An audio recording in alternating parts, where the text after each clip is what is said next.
Hello there, it's Sundip, and in this video I'm going to show you a common mistake or even blunder people make when facing the martial attack with the white pieces.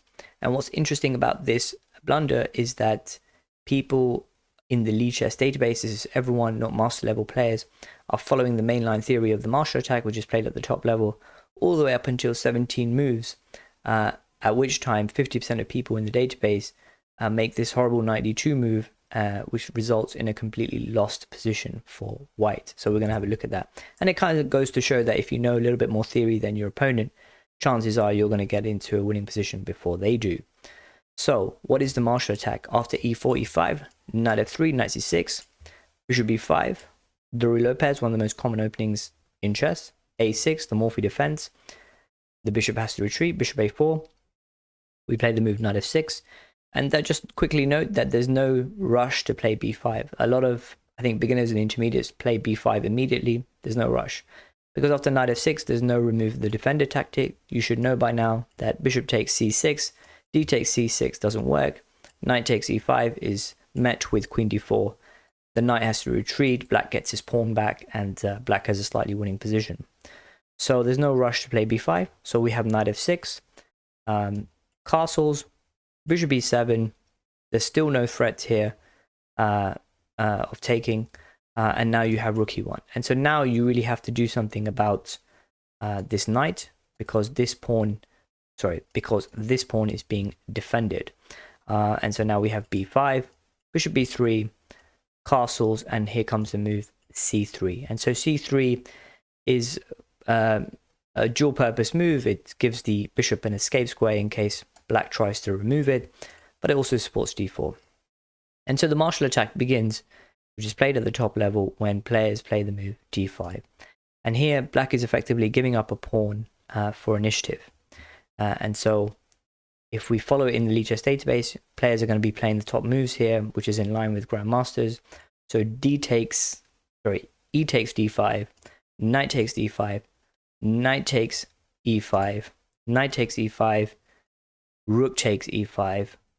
This knight is hanging, so we have c6, and here d4, perfectly reasonable, played at the top level, and now comes the move bishop d6, hitting the rook. And a quick note here, the rook kind of has to retreat.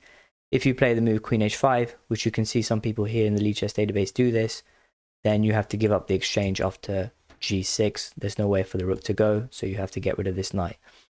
So rook e1.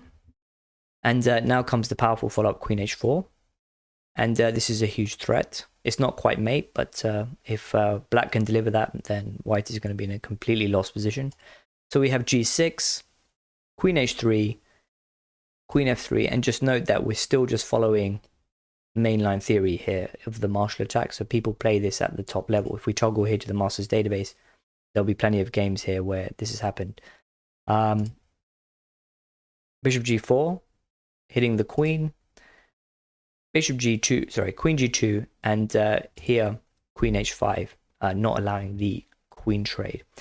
And it's in this position here that amazingly, after 17 moves now, or in the 17th move, that white makes the blunder knight d2. And you can see 1 in 2 people are doing that in the Lichess database. There are over 5,000, almost 6,000 games which go with the move knight d2, which results in a completely lost position. If you look in the Masters database, people are finding the correct move, bishop e3. But people go with knight d2. And so why is knight d2 so bad? Because now after rook e8, the problem is that after takes, rook e1 check, and moves like bishop h3 are a huge threat. So as an illustration, if just white wastes a move, then we have, say, rook e1 check, and let's say knight f1 and bishop h3, and the queen can't really move because it's going to be checkmate. So how are you going to defend against all this? And it turns out that you can't really defend against this. You can see here people in the database play this move f6, just deliver rook e1 check anyway. And let's say the king tries to go for a walk, then you just deliver bishop h3, and the queen has absolutely nowhere to go. And so the best thing for white is queen takes bishop, queen takes queen, king takes rook, And curiously, you have a position which is, I believe, equal material. However, if you turn on the engine, black is completely winning, probably because this dark square bishop has no scope, this rook has no scope, the white king is in the center, the black king is safe, all of black's pieces are active, and yeah, it will be very hard not to get checkmated in this position. So there's no real defense after rook e8. And no, if you don't go for the exchange and you try to play a move like rook f1, then there are many winning continuations. So bishop h3 is a move. Obviously, that's a big threat. But there are stronger moves here, so you might want to study this on your own. I believe the strongest move in this position is rook e6 followed by rook e8 and doubling up here on the e file. And the problem for white is that there's no time to connect these rooks, right? This knight has to move.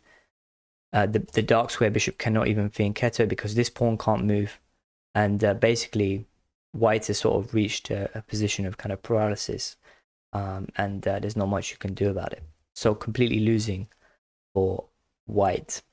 So anyway, I hope you enjoyed that little video, and just goes to show that if you know a little bit more theory than your opponent, then chances are you're going to get into a winning position. This 1792 move in the Marshall attack in the Lichess database is a complete blunder. Thank you very much for your time.